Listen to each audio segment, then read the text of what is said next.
from Jamin Flagon. How many quarterbacks go in round one? Good question. I think the over-under is roughly 2.5 should be the over-under. Here are my top 5 QBs in this year's class, where I sit at this exact moment. And this is not going to change. I'm pretty much locked and loaded at this point. Malik Willis, number 1. Kenny Pickett, 2. I think those 2 guys go in round 1. I think the NFL's caught up with me, and I've had this list finalized for like 2 months now. Ritter's QB 3 for me. But none of these guys have an actual first-round grade. There are some traits and some very real red flags. Now, on this list, I've got 10 teams that could go QB in round 1. But I want to go team by team here. The Lions, they should not go QB, because if you're not taking one at 2, which you shouldn't, why go on 32? So I don't think they go QB. The Giants have the need, but I don't think they're going to lock themselves in to a QB this year. So I'm going to cross them up. It's Carolina. I think they're going QB. Atlanta, I don't think in round 1, but maybe. Same with Seattle. I don't think in round 1. Maybe. Those are, I think, 2 of your wild card teams. Minnesota is your deep dark horse. If your new organization loves somebody, I don't think so. I think Philadelphia tries next year. The Saints could.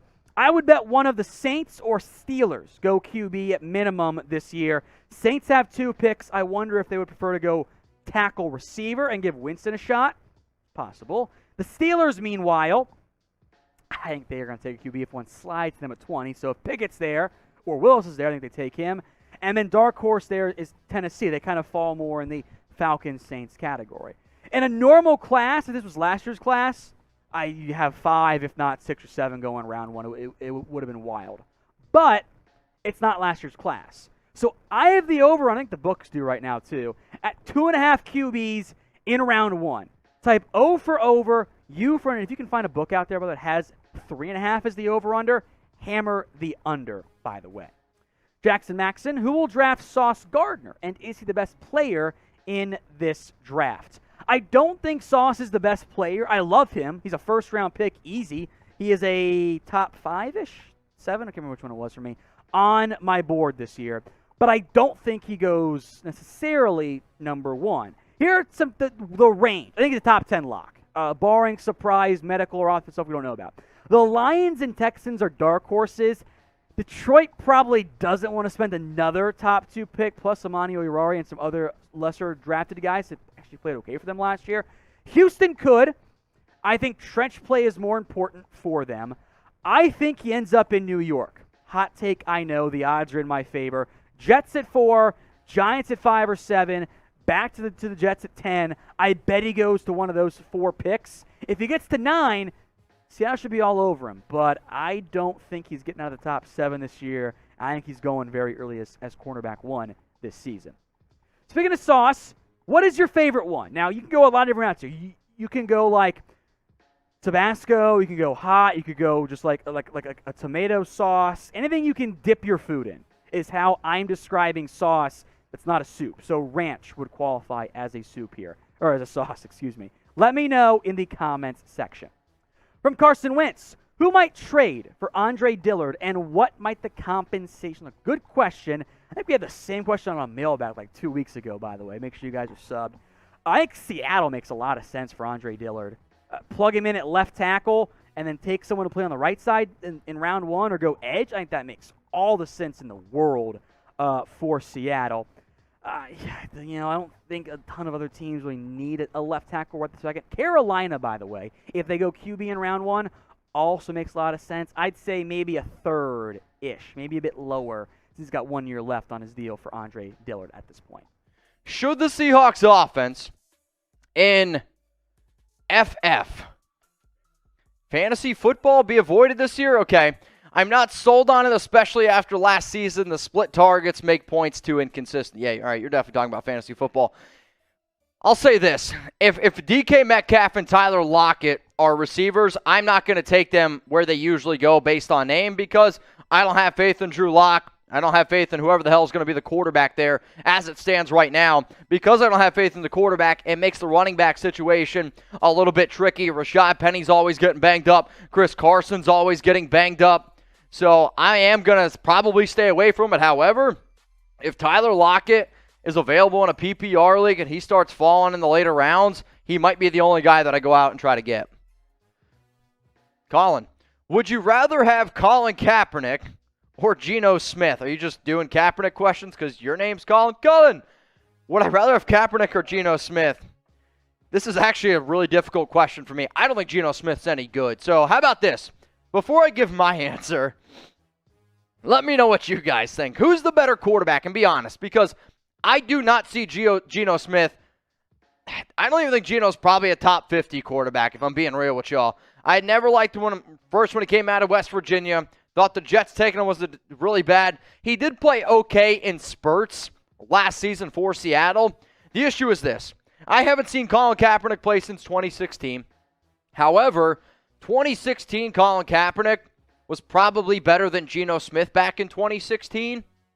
I don't have a great answer for you, but since I've seen Geno more recently, I guess I'm going to go Geno Smith, but it sounds icky. There's better options than both of these guys. I promise you that. From Brokov, Khalil Shakir, Kyle Phillips, or Wan'Dale Robinson. 3 receivers who probably go 3rd round or 4th round. So Khalil Shakir is the wide receiver out of Boise.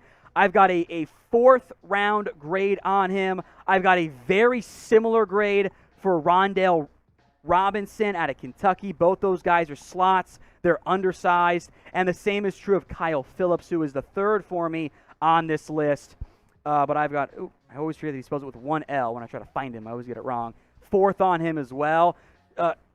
Shakir and Robinson are higher on that board. I haven't stacked everyone, but I know my grades from that standpoint. So Khalil Shakir, Robinson, then Kyle Phillips.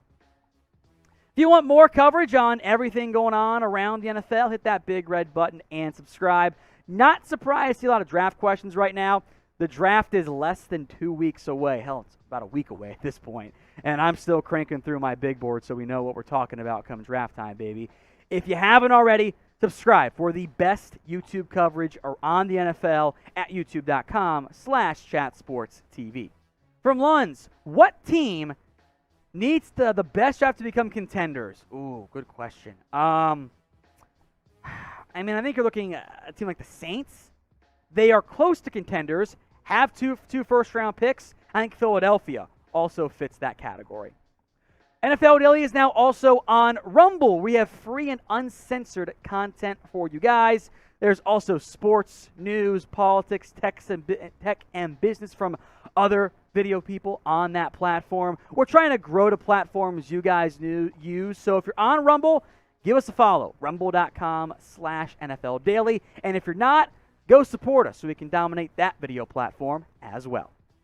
Let's go to Jared Sanchez. Who's more likely to get traded on draft night? Deebo Samuel or Kyler Murray? I'm going to go Deebo Samuel because quarterbacks trades, they get a lot more crazy. And yes, this has been the one-off season where trades, you just never know what's going to happen. But Kyler Murray's camp at this current point hasn't said that they want to be traded. Deebo Samuel has requested a trade. So for that reason and that reason alone, I'm going to go ahead and say Deebo Samuel. So with the first-round pick, well, every single year the team that gets number 1 pick is usually the worst team in the National Football League. So who's the worst team in the NFL as it stands right now? I get who has the number 1 pick. That doesn't mean that they're the worst team right now because free agency happened. But if you were to tell me, Mitch, season starts tomorrow, who do you think is the worst team in the NFL? Let me know down in the comments. From Taylor, is Antonio Brown's NFL career over? I didn't scream this time. There you go, JT. I think it should be. How many chances does one guy get? Every spot he's gone, it has been a disaster. So I think it should be because he is not worth the drama. As it stands right now, before the NFL draft, who is the best team in the National Football League? It's a good question. Are you going to go with the defending champs, the Rams? What about Tom Brady and the Bucs? Oh, yeah. The AFC is loaded. Could it be the Chiefs, the Bills, the Raiders? the Chargers, the Broncos, the Browns. Like, there are so many teams out there. The Dolphins. I mean, who's the best team in the NFL? If you were to bet money right now on the team that wins the Super Bowl, who would it be? And then remember, I'm going to ask this question in 2 weeks from now after the NFL draft. I want to see if the answers remain the same. What's up, Vince? Who is the more valuable pick, Stingley or Jameson Williams? It depends on what your biggest need is, right? If you need a corner, it's Stingley. If you need a wide receiver, I'd say it's Jameson Williams. I don't see Derek Stingley falling out of the top 15. There is a draft where I could see Jameson Williams falling out of round 1. I don't think it happens, but I could make that argument more because of the injury. If an NFL team's not 100% sure if Williams is going to be ready for week 1, maybe they decide to go with a player like Jahad Dotson, Treylon Burks, Drake London. Like, the wide receiver market is a lot deeper, so depending on, let's say, if Stingley goes at 15 compared to Jameson Williams going at 25, I'll say the better value is Williams, because if Williams is healthy, it's probably the first receiver taken off the board. So I'm going to go Jameson Williams. What up, Christopher C? My top 3 hot takes for the draft. Love hot takes. Matt Corral goes number 6. Kyle Hamilton falls out of the top 10. And McDuffie goes before Stingley. Thoughts? I'll actually say that Kyle Hamilton falling out of the top 10 is the most likely, and it's not because I don't like Hamilton. It's because every single year, safeties, it's hard to predict where safeties go, whether that be in free agency, whether that be the draft. Why? Because it's starting to turn into a position where the value is going down, and the fact that Hamilton had as bad of a combine as he did, I can understand it, but let me tell you this, if I was an NFL team and Kyle Hamilton fell out of the top 10, I would look to trade up, because to me, he's a top 5 overall prospect. What up, Sammy Silver? How many first-round draft day trades do you see happening? Good question. So I originally said I would set the over-under at about 3.5. I'm going to go ahead and take 4, simply because this draft to me is going to be wonky with quarterbacks. And if quarterbacks start to slide down the board, I think trades could start happening. Even certain wide receivers, and even though the really good defensive draft, really good offensive line draft as well, that's not sexy names. I still think that teams are going to be looking at those quarterbacks, looking at those wide receivers and trading up. So my number is going to be 4, but you guys can let me know. Type O for over 3.5 or perfect. This is even better. How many trades happen in round 1? What do you think? 4, 3, 2? My number is going to be 4. What do you think, Orange Man Gator Ball? What do you think over there, Boomer Raiders 75? And then my opinion says 2. John Santos says 3. Well, guess what? We're going to find out sooner rather than later.